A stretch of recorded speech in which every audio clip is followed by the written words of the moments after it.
trend on TikTok, a viral video going around where the creator asked people to share what they believed were Carrie Bradshaw's most toxic moments on Sex and the City. Now, obviously, people are sharing a lot of the obvious. When she cheated on Aiden, when she invited Big up to Aiden's cabin. I want to talk about a scene between her and Jack Berger, and I'm going to play it for you now. Are you done? Question is, are you done? Yes, I'm done. And if you would shut your trap, I could tell you that I loved it.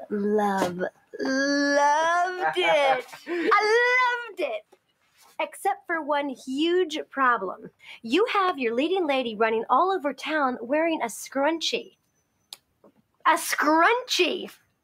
The hair thing? What's wrong with that? Well, nothing unless you're writing about women on the island of Manhattan, in which case, where do I begin? What are you talking about? A lot of New York women wear scrunchies. In the bathroom, maybe when they're washing their faces. You're full of shit.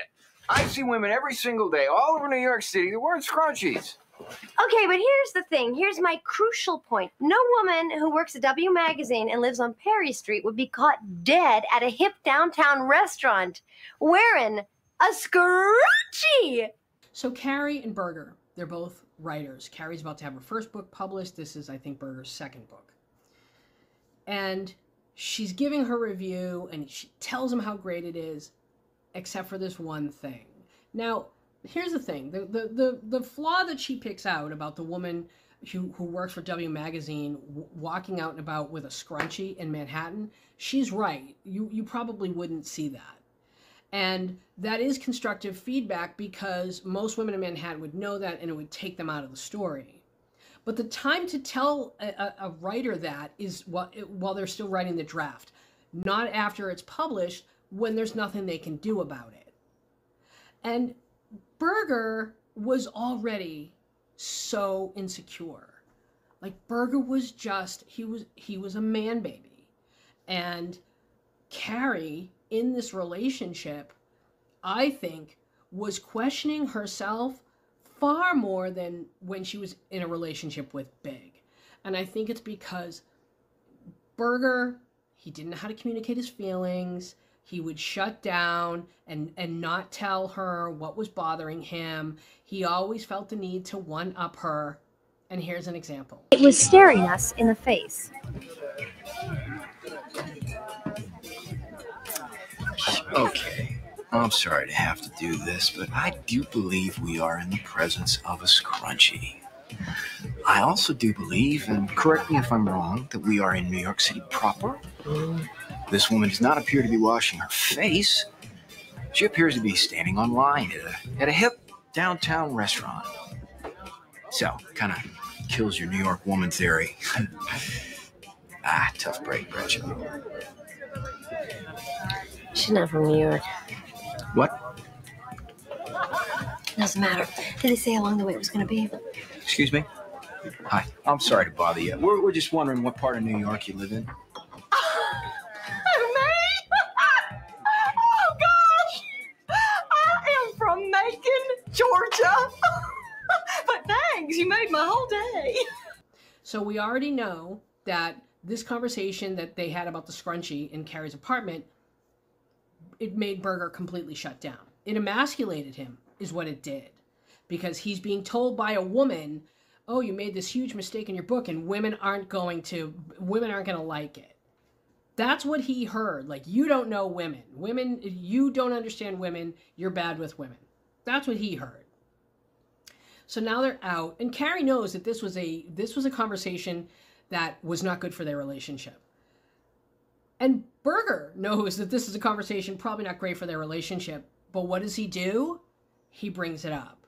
They're standing behind the woman. She has a scrunchie on. They're waiting in line at this fancy restaurant. And he says, well, see, I guess you were wrong, and I guess I was right. And Carrie, because Carrie is just as toxic as Berger is, Carrie couldn't just let it go. She couldn't just go, yep, you're right, you got me. She had to say, she's not from here. She had to be right. And then it became, who's going to be right? Then it became a competition.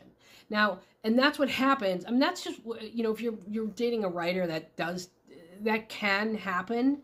but their relationship was constantly, she was constantly questioning herself, and he was constantly feeling emasculated by Carrie's gestures, like when she bought him the shirt, you know, where, like, does she think he doesn't dress well? Does she think he can't afford it?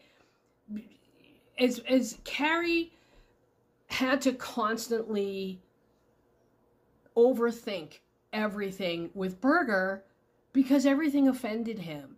Everything made him feel bad. And rather than him saying, hey, this stuff makes me feel bad, he just let her feel like crap. And one of the more obvious and most egregious examples of this is when they sleep together for the first time and things just don't work. What happens? Carrie's overthinking it. Carrie's buying outfits and trying to be all sexy. He's doing nothing, right? Like, he knows she's insecure. He knows she feels bad. And instead of just saying, listen, we'll get it. We'll figure it out. You know, it was the first time and it's awkward. What does he do? He makes things more awkward when she's drunk and she's trying to seduce him. So he sort of got off on making her feel insecure because he was projecting his own insecurity. Berger, he did the hot and cold thing because basically he liked punishing Carrie. He liked making her feel insecure. Big, on the other hand, he did the hot and cold thing because he liked the drama. People always wonder, what did Big see in Carrie? I mean, they were from two kind of different social circles, and she was like just such kind of a mess, and she didn't have her life together, and he was this wealthy financier. What they had in common with the attraction for both of them was they were both addicted to drama. Because if you watch that relationship as it evolved, they were never happy unless they were fighting. Things would be going really well, and one or both of them would do something to mess things up. They always had to have some kind of conflict going on in their relationship. You know, in the movie where, you know, they get engaged and they move into the great apartment, and what happens? He stands her up at the altar. Right? Because things can just never go well for them. But in this case with Big liked the rush of the drama, and so did Carrie. And as toxic as that relationship was, it worked for them. And it didn't work for Carrie because Berger was pulling away at times that made Carrie feel like she did something wrong.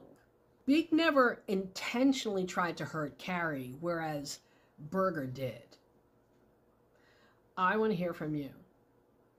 What do you think is the most toxic thing Carrie did in the series? Leave your thoughts in the comments.